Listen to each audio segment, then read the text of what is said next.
Bonjour à toutes et à tous, du coup, review de la cinquième dia qui a pour thème le XVIIe siècle, les soubassements de la société moderne, et c'est le tableau de la période du XVIe et XVIIe siècle. Alors, après avoir parcouru cette dia, je pense que certains seront d'accord aussi pour dire qu'elle n'apporte absolument rien dans le métier de l'éducateur spécialisé. Genre, à part de la culture générale, c'est très bien pour nous, intellectuellement parlant, mais en tant qu'éduc, ça sert absolument à rien. Donc je remets un petit peu en cause l'utilité de ce cours, encore une fois, mais enfin. La diapositive, enfin les diapos, sont surtout utiles pour un peu se mettre dans le contexte de l'époque, pour la suite, à mon avis, du cours, c'est ce que je pense. Maintenant, je ne suis pas sûr. Alors, très important, ces diapositives, ainsi que les notes, sont très peu précises si, comme moi, vous n'avez pas suivi le cours. Du coup, je vais donner des informations en plus, j'ai fait des recherches, ça a pris un petit temps de travail. J'espère que, comme moi, vous arriverez à comprendre. Je vais essayer d'être le plus précis possible. Donc voilà, on va commencer. Alors, à cette époque-là, du coup, il y a une remise en question du monopole de la religion catholique. Et il y a Luther qui fait une réforme au niveau de la religion catholique. Donc qu'est-ce qu'une réforme? C'est un changement qu'on apporte dans les mœurs, dans les lois, les institutions, afin d'obtenir de meilleurs résultats. Donc, dans ce cas-ci, il y a un petit souci de la religion catholique, donc Luther, il décide de faire une réforme. Mais, avant tout, qui c'est Luther? Donc Luther, lui, il s'appelle Martin Luther, il est né je ne sais pas quand, mais ça c'est le portrait de lui en 1530. Et du coup, donc 16e siècle, hein, on rappelle, 1500. Et lui, après avoir dit les gars, il y a un petit souci dans votre religion catholique, il a fondé le protestantisme. Alors, qu'est-ce que le protestantisme? Le protestantisme, et la différence avec les catholiques, c'est que les catholiques, eux, ce sont les prêtres qui donnent la religion, enfin qui donnent la religion, non, mais qui inculquent la religion, et les protestants, eux, ils suivent les paroles de la Bible, directement, genre, c'est la seule et unique référence, la Bible. Alors que les prêtres, à l'ordre catholique, ce sont les prêtres en plus de la Bible. Du coup, il y a la différence. Alors, Martin Luther, lui, c'est un théologien. Théologien, c'est un spécialiste de la théologie, donc la théologie, c'est l'étude des questions religieuses fondées sur les textes sacrés, les dogmes et la tradition. Et donc, il fut le fondateur de la réforme protestante qu'on parlera, avec ses 95 thèses se liguant contre le catholicisme, et en particulier contre le pape. Et en gros, il a changé l'histoire religieuse de la civilisation occidentale, donc la civilisation ici. En outre, Martin Luther a rejeté l'autorité du pape en affirmant que la Bible est la seule source légitime d'autorité religieuse, à la place des prêtres et du pape comme en catholicisme. C'est pour ça qu'il a fondé le protestantisme. Et du coup, la papauté a demandé à Luther de se rétracter, donc ils l'ont dégagé du catholicisme. C'est pas grave, le bouc il a été malin, il a créé son clan. Et du coup, il se dit voilà, Luther voyait un peu qui c'est le petit bonhomme, il est malin. Il se dit qu'il y a des petits soucis, donc en 1517, il fait la promulgation de ses thèses, donc il dit voilà les gars, il y a un petit souci. Et du coup, il rappelle la mission de l'Église. Alors la mission de l'Église, selon lui, elle doit revenir à une forme d'orthodoxie, donc suivre ce que la Bible dit, parce que il observe énormément de dépenses somptuaires chez les catholiques, et les prêtres n'incarnent plus du tout le message qu'ils sont censés incarner. Selon lui, il y a une dénonciation de l'affabilité et de la primauté du pape, donc le pape n'est pas un bon leader et il n'est pas infaillible. Il souhaiterait la traduction des évangiles pour que chaque croyant ait un accès direct à la Bible, à la religion et à Dieu. Parce que dans la religion catholique, ce sont les prêtres qui sont les intervenants. Alors que lui, il souhaite que ça soit traduit partout pour que tout le monde ait un accès direct à la religion sans avoir besoin d'un prêtre. Du coup, que les gens s'émancipent à ce niveau-là. Et du coup, il y a un problème de communauté de base, donc il y a des gens qui suivent un peu le protestantisme et d'autres le catholicisme. Du coup, il y a des conflits entre ces deux avis, ça diverge. Du coup, Martin Luther. Au niveau des croyances, du coup, la réforme de Luther, on vient de la parler. Ce sont les problèmes. Du coup, il se fait une contre-réforme, donc les catholiques ne sont pas d'accord avec ce qu'il dit. et ça se fait au Concile de Trente. Alors, le Concile, donc c'est une assemblée des évêques de l'Église catholique, donc c'est les big boss de l'Église catholique, qui se rassemblent, et celle-ci, elle se tient à Trente, elle a pour but de lutter contre les idées protestantes en matière de doctrine, et de réformer le clergé catholique qui, jusque-là, était l'objet de critiques violentes de la part de Luther. Du coup, pendant cette assemblée, il faut un rappel de hiérarchie, en mode bon, toi, tu vas vite te calmer, on n'est pas des potes. Que je regarde, oui. Ensuite, il y a la formation de l'ordre des jésuites, à ce niveau-là. Plus là, une volonté de former les prêtres. Alors, qu'est-ce que les jésuites? Les jésuites, c'est...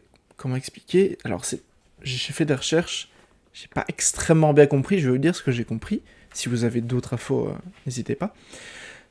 Donc les jésuites, c'est leur vocation, donc c'est une sous-branche du catholicisme, mais ils font partie du catholicisme, c'est de se mettre au service de l'Église catholique.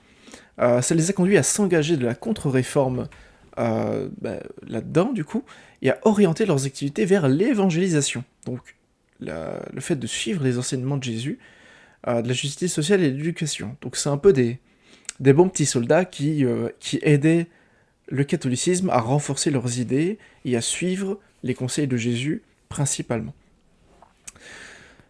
Donc suite à cette réforme et à la contre-réforme, donc la réforme protestante et la contre-réforme catholique, il y a quelques conséquences.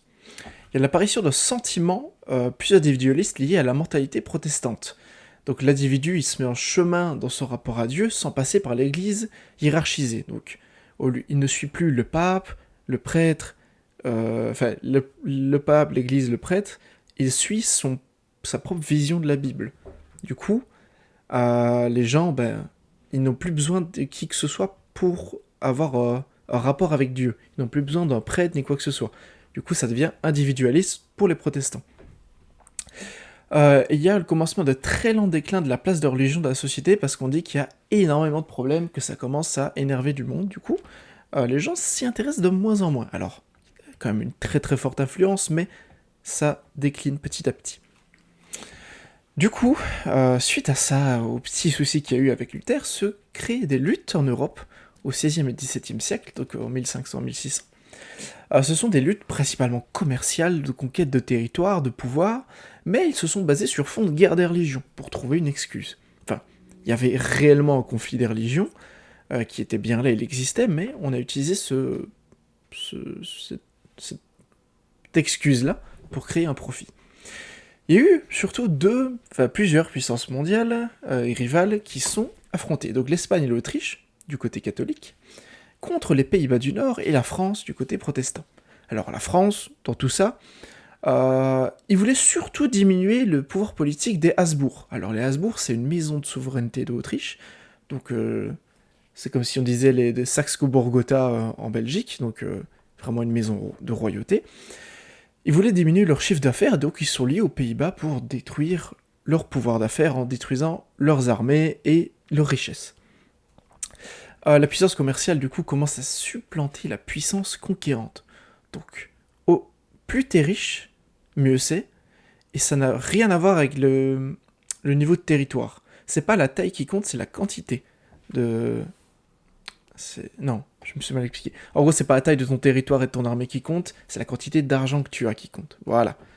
Pas d'interprétation de ce que je dis.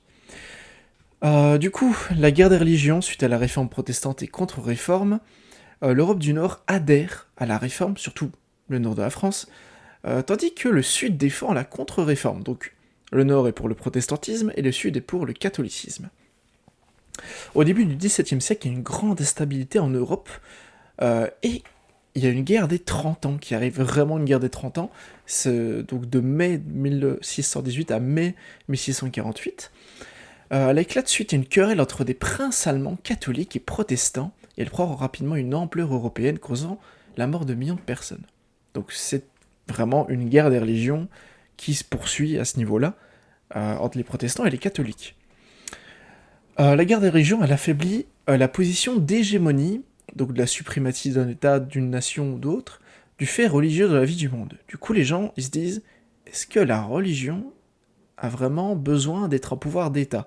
Et elle nous cause beaucoup de problèmes, c'est quand même bizarre. Du coup, la religion, elle perd un peu de pouvoir et de crédibilité dans la gestion des États et des nations.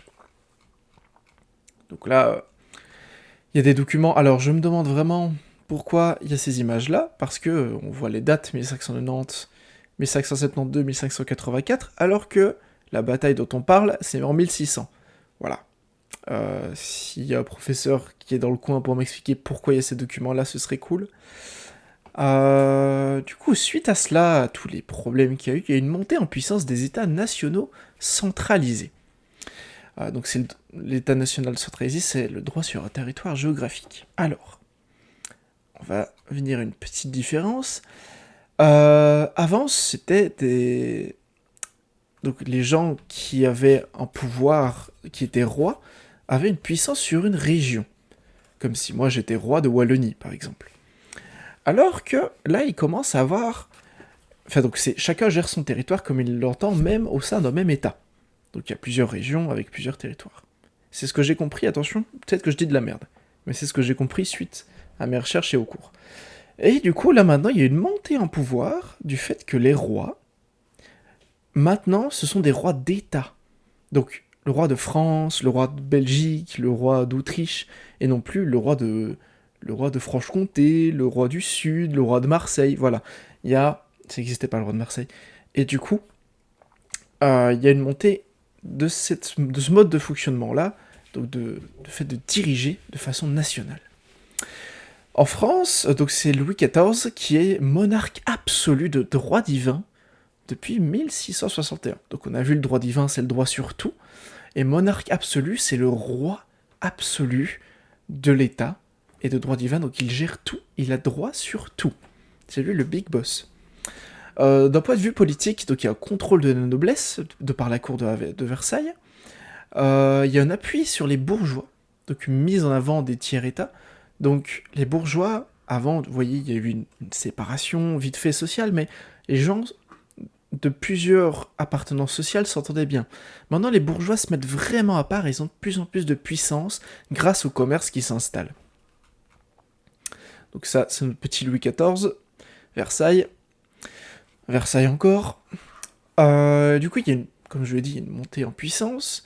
D'un point de vue économique, il y a une planification des comptes, organisation de la récolte des impôts, il y a un contrôle du commerce extérieur, il y a une levée des barrières douanières internes, parce que maintenant c'est un État et non plus plusieurs régions. Du coup, l'État se fait confiance avec lui-même au lieu de plusieurs régions qui se combattent dans le même État. C'est comme si, voilà, en Belgique, il y avait Flandre, Bruxelles, Wallonie.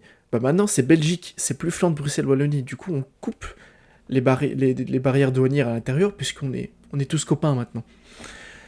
Vu que c'est un seul gars qui nous gère tous. Du coup, il y a l'industrie, des grands travaux qui commencent à être mis en avant. Et aussi la mise en travail des oisifs. Donc les oisifs, ce sont les personnes qui sont dépourvues d'occupation et qui n'exercent pas de profession. Du coup, on pourrait dire les chômeurs, si vous désirez, mais si vous mettez ça, bien faire attention, si vous mettez ça dans votre examen, si vous mettez oisif, parfait. Si vous mettez chômeur, c'est 0. Faut pas oublier que c'est un examen, en plus d'avoir une matière un peu inutile à 80%, qui nous demande d'être extrêmement précis. On est éducateur par historien, mais enfin bref, c'est un autre débat.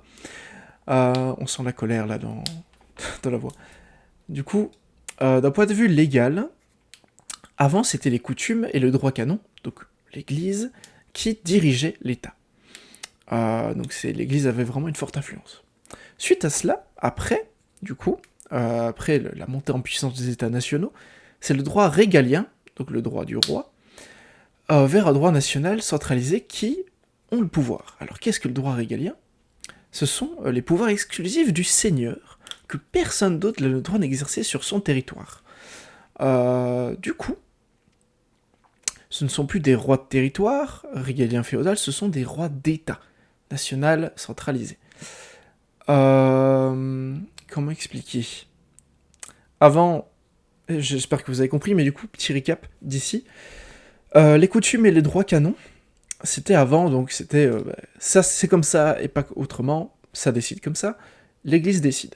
Après, du coup, c'est les rois qui avaient le pouvoir au lieu de la religion, Et après, c'est un roi qui avait le pouvoir à la place de plusieurs rois. Donc ça a évolué. C'est un seul roi centralisé. Donc ça, c'est juste un récap de comment le pouvoir a évolué. Alors, la situation économique et sociale de la population. Il y a une forte natalité de 40 sur 1000. Je ne comprends absolument pas ce rapport, c'est pas grave, c'est du par cœur. Par contre, il y a une forte mortalité, parce que l'hygiène est tout de même médiocre, il y a des épidémies, des famines, des guerres, et des pillages. Les pillages sont effectués de la part parfois des bourgeois, pour s'enrichir davantage. La répartition de la population est de 80% dans les campagnes, mais il y a tout de même une montée en puissance dans les villes. Il y avait plus de pouvoir de la bourgeoisie pour des raisons commerciales, mais aussi car les universités s'installaient dans les villes. Donc les bourgeois vivaient dans les villes parce qu'il y avait du commerce et des universités. Les universités, c'est du savoir, et du savoir, c'est du pouvoir. Du coup, ils ont plus de puissance. J'espère que vous suivez quand même. Conséquence de ces événements et d'évolution. Donc, lors des guerres de religion, les alliances nécessaires affaiblissent l'Église au profit des pouvoirs politiques, les princes-rois, donc il y a un début de déclin de la place du religieux dans la vie politique. On en a déjà parlé. Ensuite, il y a le développement du pouvoir des villes marchandes, surtout au niveau des Pays-Bas du Nord, berceau capitaliste. Paf, Amsterdam, Pays-Bas du Nord. Et du coup, on voit un peu comment étaient gérés les territoires à l'époque. Alors, conséquence de ces événements, du coup aussi, les États nationaux centralisés apparaissent. Donc la hiérarchie sociale et la structure du pouvoir prolongent la société traditionnelle. On est toujours dans un modèle pyramidal. Le roi, il est à la tête de tout maintenant, mais de tout un État, non plus de toute une région. Bien la différence. Les liens de la classe de la bourgeoisie au pouvoir s'accentuent de par le commerce et de par le savoir qu'ils ont avec les universités qui s'installent. Il y a une apparition de sentiments plus individualistes, dû au protestantisme, parce que le protestantisme, petit rappel, ils n'ont besoin de personne pour étudier la Bible maintenant, c'est seuls face à leur foi, alors que les catholiques, c'est les prêtres, donc c'est une religion où on a besoin d'être plusieurs pour étudier la parole de Dieu, alors que là, protestantisme, tu peux être tout seul à étudier la parole de Dieu, parce que tu as juste besoin de savoir lire. Et du coup, monter de la bourgeoisie aussi. Les conditions de vie des gens et du peuple n'ont guère évolué. Donc depuis les périodes où on a parlé de l'époque, ça n'évolue pas. Ce sont juste les bourgeois qui montent, l'église qui n'a plus de pouvoir, le roi qui est dirigeant d'un État, mais les conditions de vie du bas peuple, entre guillemets, ça n'a pas vraiment évolué. Ils vivent encore dans les rues, principalement dans les rues, une hygiène déplorable, et pour la suite, on verra comment la famille évolue. Parce que c'est le prochain. Je sais bien que le 6, là, ça va être encore une lecture, yes. Mais voilà. C'est tout pour cette dia. Du coup, diapositive surtout de mise en contexte de l'époque, pour pouvoir savoir comment ça gérait. Maintenant, comme je vous l'ai dit, savoir quelle est la réelle utilité du cours, on n'en sait rien. Mais ça donne des débats. Du coup, j'espère que vous avez compris. Si vous avez des questions, n'hésitez pas à m'en envoyer. Je réponds sous 48 heures et je peux évidemment accélérer le processus moyennant paiement. Et du coup, voilà. Bonne chance et bon travail.